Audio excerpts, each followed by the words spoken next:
Welcome students. আজকের ক্লাসে আমরা প্যানক্রিয়াস সম্পর্কে আলোচনা করব।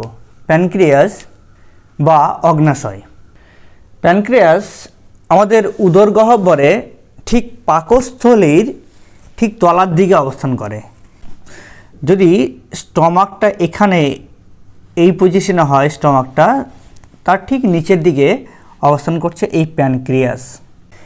প্যানক্রিয়াস হলো একটা ইউনিক টাইপের গ্ল্যান্ড, যেখানে এন্ডোক্রাইন এবং এক্সোক্রাইন বোথ টাইপের গ্ল্যান্ড প্রেজেন্ট থাকে। প্যানক্রিয়াসের মধ্যে যে প্রধান ডাক্ট থাকে সেই ডাক্টটার নাম হচ্ছে যে ডাক্ট অফ ওয়াটসন। সেই ওয়াটসন ডাক্ট এই কমন বাইল ডাক্টের সঙ্গে যুক্ত হয়ে তৈরি করছে হেপাটো প্যানক্রিয়েটিক ডাক্ট।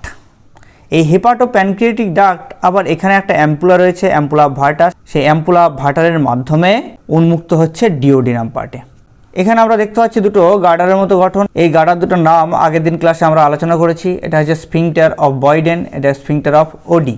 এটা হচ্ছে যে কমন বাইল ডাক্ট সিবিডি। এটা হচ্ছে কমন হেপাটিক ডাক্ট, যেটা লিভার থেকে এসেছে। এটা হচ্ছে সিস্টিক ডাক্ট, যেটা গল ব্লাডার থেকে আসছে। গল ব্লাডার থেকে নিঃসৃত পিত্তরস এই নালীর মাধ্যমে এসে একসঙ্গে অগ্নাশয় রস এবং পিত্তরস মিশে গিয়ে উন্মুক্ত হচ্ছে এই ডিওডিনাম পার্টে। এই প্যানক্রিয়াস থেকে আর একটা অ্যাক্সেসরি ডাক্ট, শাখা ডাক্ট উৎপন্ন হয়েছে। সেই ডাক্টটার নাম হচ্ছে ডাক্ট অফ স্যান্টোরিনি। এই ডাক্টটা সরাসরি গিয়ে ডিওডিনাম পার্টে উন্মুক্ত হচ্ছে। এই প্যানক্রিয়াসের গঠনটাকে যদি ভাগ করা যায় তাহলে তিনটে গঠন পাওয়া যাবে। একটা গঠন হচ্ছে যে টেল পার্ট, এই পেছনের দিকের পার্টটাকে টেল পার্ট বলছি, মাঝেরটাকে বলছি বডি এবং এই সামনের অংশটাকে বলছি আমরা হেড। প্যানক্রিয়াসের মধ্যে অসংখ্য খণ্ডক আছে, ছোট ছোট খণ্ডক রয়েছে। এই খণ্ডকের মধ্যে বিভিন্ন কোষ বর্তমান। তো এই টেল পার্টের মধ্যে যে কোষগুলো দেখা যায় সেই কোষগুলো হচ্ছে অন্তঃক্ষরা টাইপের কোষ। সেই অন্তঃক্ষরা কোষগুলোকে কি বলা হয়? Islets of Langerhans.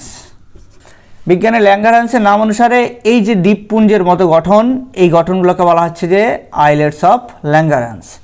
এইখানে যে কোষগুলো অবস্থান করছে সেই কোষগুলো হচ্ছে যে অন্তঃক্ষরা টাইপের। অন্তঃক্ষরা মানে যাদের ক্ষরিত পদার্থ কোনো নালীর মাধ্যমে বাহিত হচ্ছে না, সরাসরি রক্ত বা রক্তরসের মধ্যে মিশে যাচ্ছে। এখানে আইলেটস অফ ল্যাঙ্গারহ্যান্সে বিভিন্ন কোষ বর্তমান। সেই কোষগুলো কি কি? সেই কোষগুলো এখানে আমরা যদি একটু বড় করে দেখি তাহলে এই কোষগুলোকে আমরা এখানে দেখতে পাচ্ছি যে 4 রকমের কোষ বর্তমান। একটা হচ্ছে আলফা সেল, একটা বিটা সেল, একটা ডেল্টা সেল বা ডি সেল, আর একটা হচ্ছে এফ সেল। এগুলো নিয়ে পরে আসছে আমরা। আর এখানে আরও বিশেষ টাইপের কোষ থাকে, যে কোষগুলোকে বলা হচ্ছে বহিঃক্ষরা কোষ। বহিঃক্ষরা অর্থাৎ তাদের ক্ষরণ পদার্থ সেখান থেকে উৎপন্ন বিশেষ নালীর মাধ্যমে বাহিত হয়ে তারপরে মিশছে কোথাও। ঠিক এই ধরনের কোষগুলোকে বলা হচ্ছে যে বহিঃক্ষরা কোষ। তো সেই বহিঃক্ষরা কোষগুলোকে বলা হচ্ছে যে অ্যাসিনি। একসঙ্গে অনেকগুলো অ্যাসিনার সেল নিয়ে তৈরি হচ্ছে অ্যাসিনি। তাহলে এই অ্যাসিনি থেকে উৎপন্ন ক্ষরণ পদার্থ এই ডাক্টের মাধ্যমে এসে আসছে কোথায়? এই অ্যাম্পুলা ভাটারে, তারপর আসছে ডিওডিনামে। যদি একটা অ্যাসিনার কোষকে এইভাবে বড় করে দেখানো হয় তাহলে দেখতে পাবো এরকম একটা গঠন, যেখানে এই অ্যাসিনার কোষটা এই অ্যাসিটাইল কোলিন, সিসিকেপিজেড, কোলিসিস্টোকাইনিন, প্যানক্রিওজাইমিন বা সিক্রেটিন এইরকম বিভিন্ন কেমিক্যাল বা হরমোনের দ্বারা উদ্দীপিত হচ্ছে। এবং এখানে এর ভিতরে জাইমোজেন বলে গ্রানুলস রয়েছে। সেই জাইমোজেন গ্রানুলসের ভিতরে থাকছে বিভিন্ন এনজাইম, সিক্রেটারি এনজাইম। সেই সিক্রেটারি এনজাইম তখন এই কোষের এই শীর্ষদেশ থেকে বেরিয়ে আসছে। আর এখানে রয়েছে নালীটা, সেই নালীর মাধ্যমে তখন বাহিত হয়ে ডিওডিনামে পড়ছে। এই হলো প্যানক্রিয়াসের মধ্যে অবস্থিত বিভিন্ন কোষ এবং বিভিন্ন কোষের মধ্যে যে সিক্রেটারি মেটেরিয়াল কীভাবে বেরোচ্ছে সেটা এখানে বললাম। এবার আসি আমরা এই আইলেটস অফ ল্যাঙ্গারহ্যান্সে। এটা হচ্ছে আইলেটস অফ ল্যাঙ্গারহ্যান্স। এগুলোকে আইলেটস অফ ল্যাঙ্গারহ্যান্স এটা যদি বড় করে দেখানো হয় তাহলে এরকম হবে। তো এই আইলেটস অফ ল্যাঙ্গারহ্যান্সে যে সমস্ত কোষগুলো আছে সেই কোষগুলোকে আগেই বললাম যে এই দিকে এই কোষগুলো হচ্ছে যে আলফা কোষ, আলফা সেল। এই আলফা সেলটা আইলেটস অফ ল্যাঙ্গারহ্যান্সের পরিধির দিকে অবস্থান করছে। আর এখানে মোট কোষের পরিমাণ হয় 15%। আর এই আলফা সেল বা এ সেল যে সিক্রেশন ক্ষরণ করে, যে হরমোন ক্ষরণ করে, সেই হরমোনটা হচ্ছে যে গ্লুকাগন। এই গ্লুকাগন কী করে, যকৃতে গ্লাইকোজেনকে গ্লুকোজে কনভার্ট করে দেয়। অর্থাৎ যকৃতে সঞ্চিত গ্লাইকোজেন গ্লুকোজে কনভার্ট হচ্ছে এবং রক্তে এই গ্লুকোজের পরিমাণ বাড়িয়ে দিচ্ছে কে, এই আলফা সেল বা এ সেল। তারপর আমরা আসছি বিটা সেল বা বি সেল। কোষে এর পরিমাণ হয় 65%। এই কোষগুলো আমরা দেখতে পাচ্ছি যে আইলেটস অফ ল্যাঙ্গারহ্যান্সের মধ্যবর্তী স্থানে অবস্থান করছে। আর এই বিটা সেলটা মোস্ট ইম্পর্ট্যান্ট হরমোন ইনসুলিন ক্ষরণ করে। এই ইনসুলিন কি করছে, এই রিভার্স কাজ করছে, অর্থাৎ গ্লুকোজের কনভার্সন ঘটাচ্ছে কিসে, গ্লাইকোজেনে। অর্থাৎ রক্তে যদি গ্লুকোজের পরিমাণ বেড়ে যায়, তখন যে সমস্ত সেলগুলোতে ইনসুলিন রিসেপ্টর রয়েছে, সেই সমস্ত সেলগুলো তখন গ্লুকোজকে অ্যাকসেপ্ট করে বা গ্লুকোজকে তার ভেতরে ঢুকিয়ে নেয়। এই বিটা সেলে যখন টিউমার হয়, তখন এই ইনসুলিনের সিক্রেশন অনেক বেড়ে যায়। এই সিক্রেশন বেড়ে যাওয়াকে বলা হয় হাইপার সিক্রেশন অফ ইনসুলিন। এই হাইপার সিক্রেশন অফ ইনসুলিন খুব একটা দেখা যায় না, কিন্তু হাইপো সিক্রেশন অফ ইনসুলিন খুব কমন ব্যাপার। যদি ইনসুলিনের সিক্রেশন কমে যায়, that is hypo secretion of insulin, hypo secretion of insulin যদি হয়, তাহলে যে সমস্ত কোষগুলোর মধ্যে ইনসুলিন রিসেপ্টর রয়েছে তারা তখন আর কাজ করতে পারবে না। অ্যাজ এ রেজাল্ট রক্তের মধ্যে, ব্লাডের মধ্যে গ্লুকোজের পরিমাণ বাড়তে থাকবে। এই কন্ডিশনটাকে বলা হচ্ছে যে ডায়াবেটিস মেলিটাস। এই ডায়াবেটিস মেলিটাস টু টাইপস হয়। একটা হচ্ছে যে insulin dependent diabetes mellitus, IDDM, আর একটা হচ্ছে নন ইনসুলিন ডিপেন্ডেন্ট ডায়াবেটিস মেলিটাস। এই ডায়াবেটিস মেলিটাস সম্পর্কে আমরা যখন হরমোন পড়ব তখন আলোচনা করব। আর এই আইলেটস অফ ল্যাঙ্গারহ্যান্সের মধ্যে দেখিয়েছি সবুজ রঙের 3টে কোষ। এই সবুজ রঙের 3টে কোষগুলোকে বলা হচ্ছে যে ডেল্টা সেল অথবা ডি সেল, যার কন্ট্রিবিউশন হচ্ছে যে 5%। এই সেলটা কি ক্ষরণ করে, এই সেলটা ক্ষরণ করছে সোমাটোস্ট্যাটিন, SS। এই হরমোনটা এই আলফা সেল এবং বিটা সেল থেকে গ্লুকাগন এবং ইনসুলিন ক্ষরণে বাধা দেয়।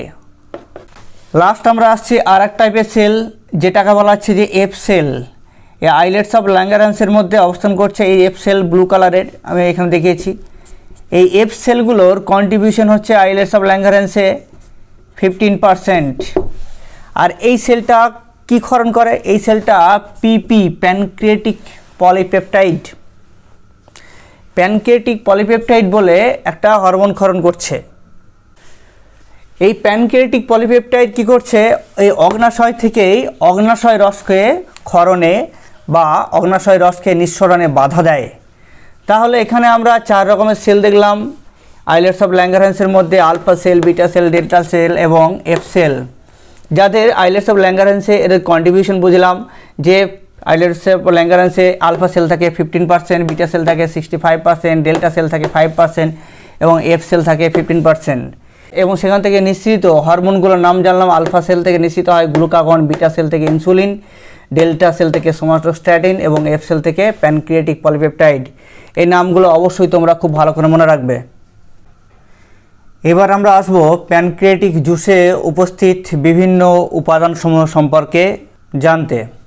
প্যানক্রিয়াস থেকে যে ডেলি প্যানক্রিয়েটিক জুস খরিত হয় তার পরিমাণ হচ্ছে যে 1 থেকে 1.5 লিটার এবং এই রসের যে পিএইচ, সে পিএইচ হচ্ছে যে 8 থেকে 8.3, অর্থাৎ ক্ষারীয়।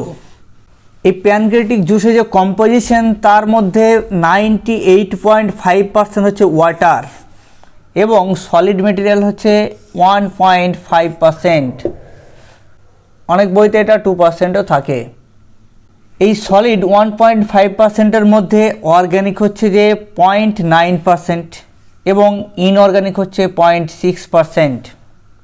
এই অর্গ্যানিক ম্যাটেরিয়ালের মধ্যে আছে শর্করা ভঙ্গক উৎসেচক, that is a amylolytic enzyme, proteolytic enzyme, lipolytic enzyme এবং nuclease. Proteolytic means protein digestive enzymes, lipolytics means lipid digestive enzyme এবং থাকছে নিউক্লিয়েজ। এই অ্যামাইলোলাইটিক এনজাইমের মধ্যে কি থাকছে যে প্যানক্রিয়েটিক অ্যামাইলেজ, এইটা অবশ্যই মনে রাখবে, প্যানক্রিয়েটিক অ্যামাইলেজ। এই pancreatic amylase boiled as well as unboiled উভয় প্রকার স্টার্চের ওপর কিন্তু এরা ক্রিয়া করে, অর্থাৎ উভয় প্রকার স্টার্চকে ডাইজেস্ট করতে কাজ করে এই প্যানক্রিয়েটিক অ্যামাইলেজ। অপরপক্ষে আমরা যখন লালাগ্রন্থি পড়েছিলাম সেখানে দেখেছিলাম যে এক প্রকারের অ্যামাইলেজ, তার নাম হচ্ছে যে স্যালিভারি অ্যামাইলেজ। সেই স্যালিভারি অ্যামাইলেজ কি করছে, শুধুমাত্র বয়েলড সেদ্ধ স্টার্চের উপরেই কিন্তু সে ক্রিয়া করতে পারে বা সেটাকে ডাইজেস্ট করতে পারে।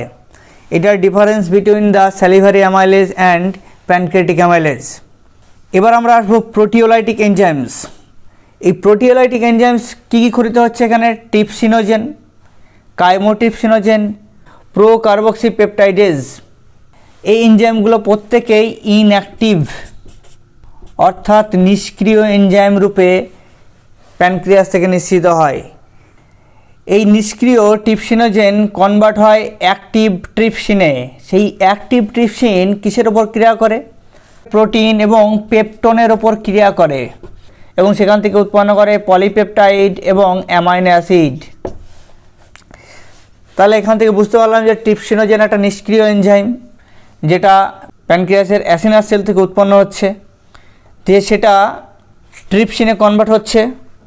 কার হেল্পে, এন্টারোকাইনেজ বলে এক প্রকারের উৎসেচক থাকছে, সেই এন্টারোকাইনেজ এনজাইমের দ্বারা নিষ্ক্রিয় ট্রিপসিনোজেন কনভার্ট হচ্ছে ট্রিপসিনে।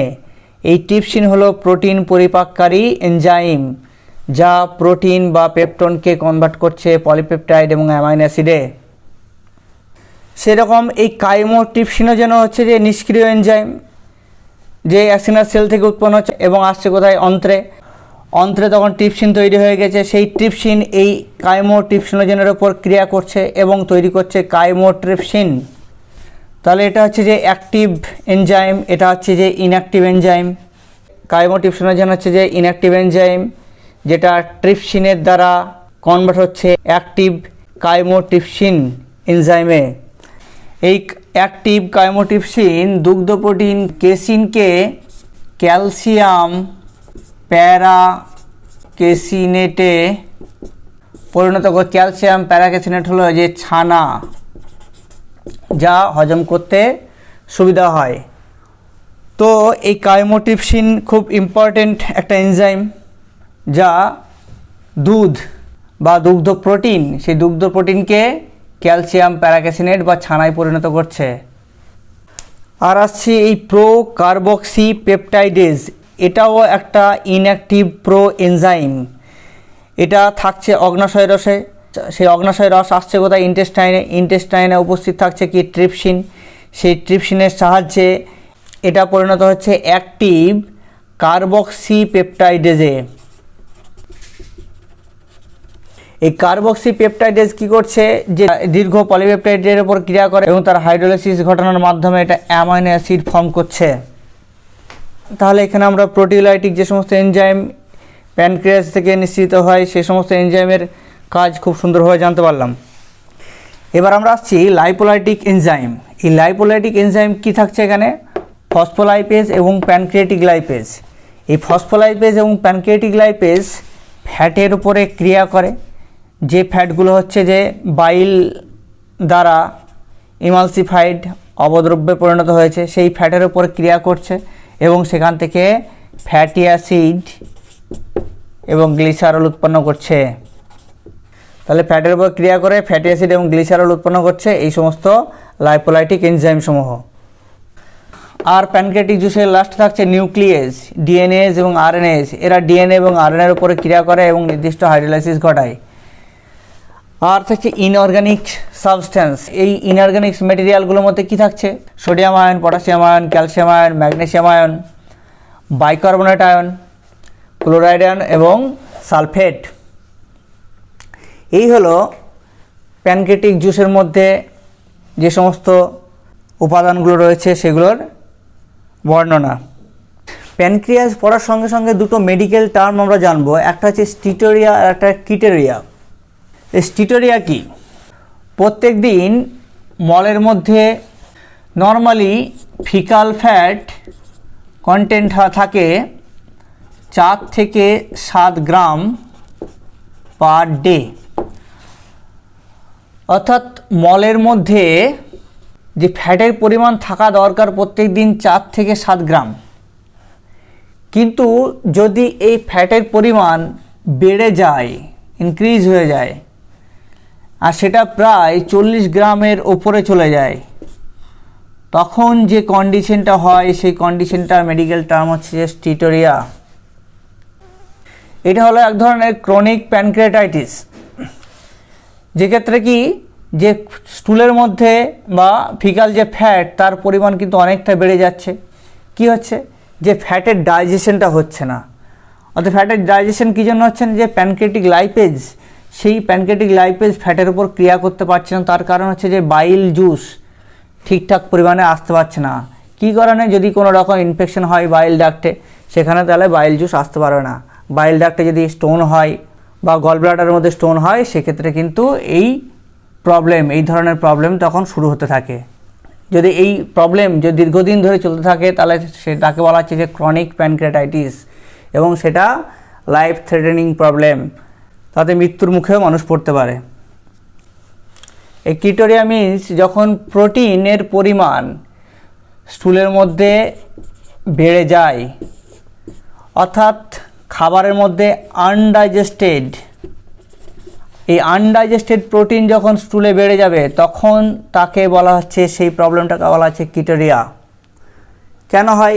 যে সমস্ত প্যানক্রিয়াটিক প্রোটিন ডাইজেস্টিভ এনজাইম রয়েছে, সেই সমস্ত প্রোটিন ডাইজেস্টিভ এনজাইমগুলো ঠিকঠাকভাবে নিশ্চিত হচ্ছে না প্যানক্রিয়াস থেকে, তখন এই ধরনের প্রবলেম দেখা দেয়। তাহলে আজকের ক্লাসে আমরা প্যানক্রিয়াস সম্পর্কে ডিটেলসে আলোচনা করলাম, প্যানক্রিয়াসের বিভিন্ন উপাদান সম্পর্কে জানলাম, সেই উপাদানে উপস্থিত বিভিন্ন এনজাইমস বা বিভিন্ন হরমোন তাদের কাজ সম্পর্কে জানলাম।